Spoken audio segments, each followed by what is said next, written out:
And so we move on with alacrity to another merit award, the Mojo Icon Award. Previous recipients have included talents as diverse as Morrissey, Scott Walker and Ozzy Osbourne.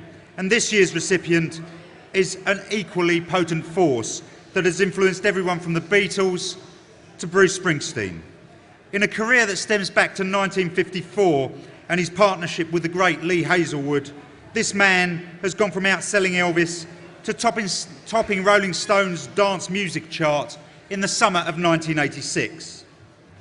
To tell us more about the man and his remarkable career, and to present the award itself, please welcome to the stage a man who is, in my opinion, one of this country's finest guitar players.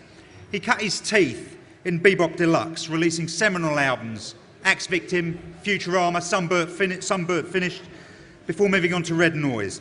He's developed since then into one of the most prolific musicians in this country, combining art with music and playing by his own rules. It gives me great pleasure on a personal level to welcome the one and only Bill Nelson. Well, since I was asked to present this award, which was on Sunday, I don't think I've slept more than about 2 hours each evening. I've been so thrilled to do this. People say that records don't change lives, but this one changed mine. I bought this when I was 11 years old. It's called Because They're Young. It's a theme from a movie. And that was 50 years ago now. And I've kept this record for 50 years and I'll never let go of it.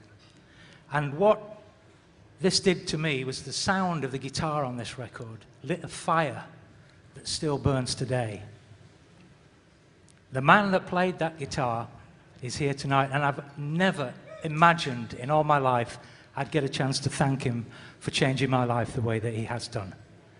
But magic happens. Ladies and gentlemen, please welcome the legendary King of Twang, Mr. Duane Eddie.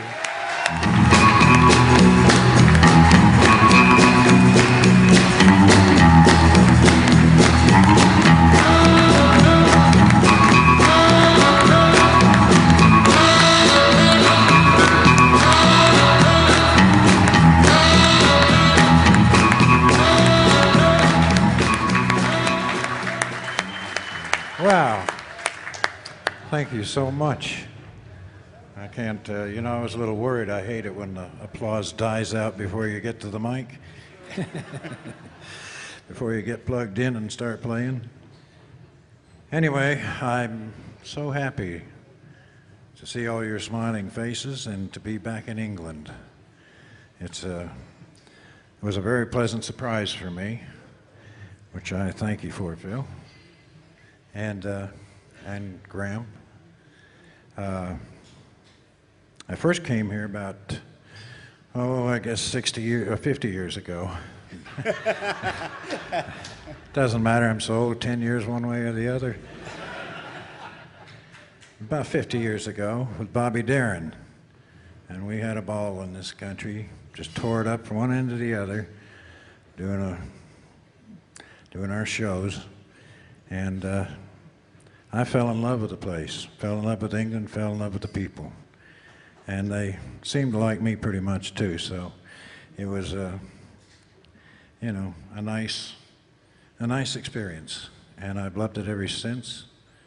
And there were some interesting things going on at that time when I first came over here. It was about 80% of the charts were American, 20% British. I came back 3 years later, it was 80% British, 20% American. I said, well, that's fair. They're getting their own back, you know? And then about a year after that, in America, it was about 95% British and about 5% American. And I said, hang on a minute, that's going too far. I just want to thank Phil Alexander here tonight for this. Thank you. Thank you very much to Mojo. And I'd like to thank my new friends, Graham and Richard Hawley, for their friendship and support. It's fantastic.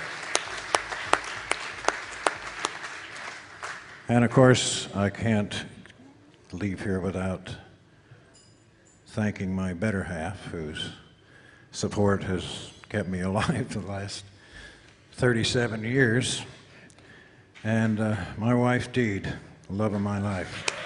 It's over there.